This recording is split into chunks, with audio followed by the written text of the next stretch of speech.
Ava Eddy TV ujimbaniriza akadde kano muli mutya mwenna abagifollowinga nammwe abagyekuumiddeko nti mwakola kyamaanyi okubanga mwasubscribinga ne munyiga kade mba ne updates ezina volume mba n'amawulire agaba gatambula okwetola eggwanga lyattu Uganda. Nyamutoro mukazi wattu akafaananyi kano katambuzibwa ku social media.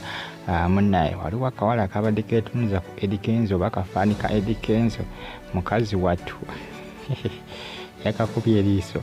Omugambo mungi nnyo ogwogerwa ku social media abagamba nti Nyamutoro naye ayinza obutamalaako nti ebiseera ebisinga oba ofumbiddwa serebu tolina kubanga olaga ebbuba, era abasinga bagamba nti wano Nyamutoro yalazeemu mbu ebbuba mbwe eriiso lyeyakubya akawala buli akoze ki buli abadde teritegerekeka naye nga munnange byemu ku ebitambulatambula akadde kano ku social media era nga basinga bagamba nti kirabika nga Nyamutoro atali seefu.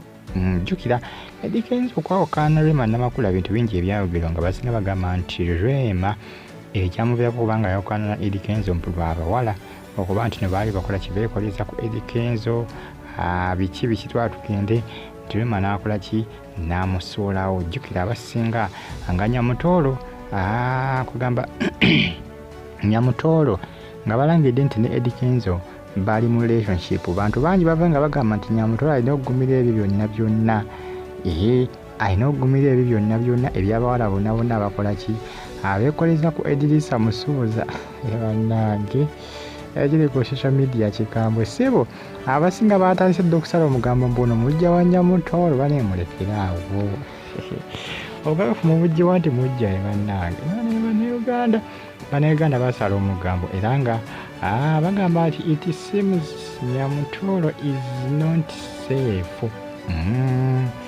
Is not safe. Tali safe ekyamazima.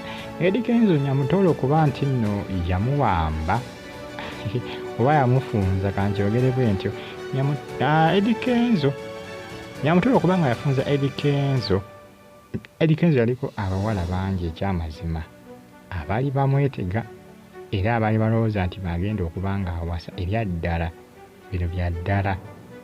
bino bya ddala abamu bayimbi bane abalala si bayimbi. Waliwo omuwala oba ayisimanya nga ye Queen ani Abinacho yani linnya liri awo oba ye Queen ani bwe yali ayagala kufumbirwa Eddy Kenzo era abantu bangi bakola ki basalanga omugambo nga bagamba nti Eddy Kenzo gwagenda okubanga awasa byakomaawo Jasmine byakomaawo. Mukyala ky'omulala awo Nantongo Kalo Nantongo bakyala no bawulira ddala.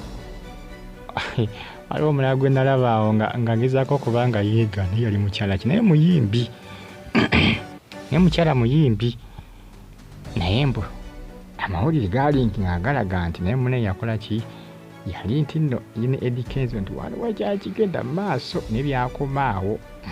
Edilisa Musuuza musajja ali katala alinga nnyanja nvundu atunda bitya abakyala bamufa bitole naye nga abasinga balaze okubanga bagamba nti Nyamutoro ayinza obutamalaako munnange ku nsonga zino era abasinga bagamba nti Nyamutoro bw'abanga nti nagenda kubanga alaga ebbuba nti agenda kukola ki agenda kubanga alemeddwa kubanga mbu ne Rema Namakula kyekyamuviirako newankubadde Rema bagamba nti teyafunanga tayimu Eddy Kenzo teyamuwanga tayimu kyamuviirako kubanga agenda ne Dr. Amuza naye nga Rema era gyeyagenda sigamba nti wabi emirembe yagifuna gyegiri yafuna emirembe era akola ki era yeetaya newankubadde kale abasinga bagamba eri asinga kwagala nnyo Eddy Kenzo okusinga Amuza.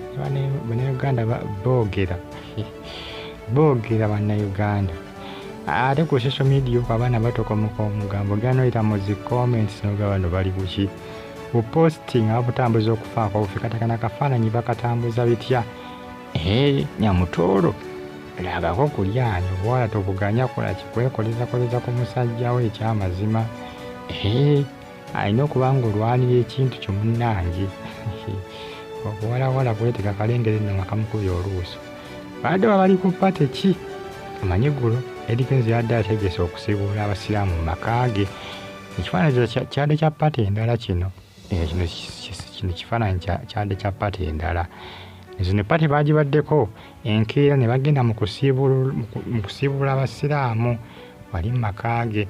Eno pati yabadde olunaku lwa Sande, eno pati gye baabaddeko eno. Muna ebyo wamagga osubira Nyamutoro tali seefu. Mbuzi byaba tali seefu.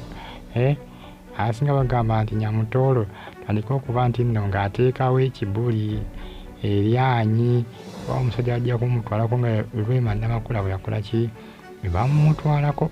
Asinga bagamba nti Jasmine y'omuku abakola ki abatwalako Lwema Namakula Eddy Kenzo. Newankubadde ne Jasmine yakakana aviiddemu awo ng'ayokya omusota.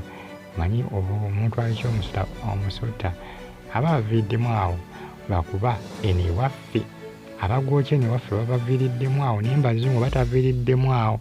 Ekireetera okwogera bwe batyo nti nno aviiddemu awo ng'ayokya omusota olw'ensonga nti aba tagenda kugulya kuba ne Uganda tetugitya naye Bazungu abataviiriddemu awo.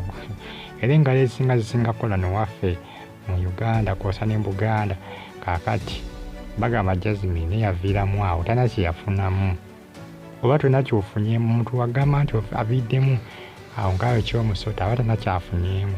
Ka Jasmine talina kye yafunamu newankubadde yalemesa relationship ya Edrisa Musuza ne Lwema naye teyafunamu. Omusajja wali wa Nyamutoro. So beewananako ne Nantongo kalo. Obula mbagambe nti Eddy Kenzo ali katale Nyamutoro alina okwegendereza. Bayinza omukubako busu. Bayinza omukubako busu nga Eddy Kenzo bamukubako busu Lwema. Kubanga ne Eddy Kenzo bamukuba busu, amukuba busu n'amutwalako Lwema. Kati Nyamutoro n'alina okuba nga yeegendereza nnyo. Ajalowooza omusajja yanzalamu dda omwana, tulina omwana. Ono obuwalawala buno bwetegaatega obwo alina okuba nga abwegendereza. Bagita Fahad TV, gimusubscribe nga ate munyige ne kale. Like nga commenting nga ate osigale nga ogyekomiddeko.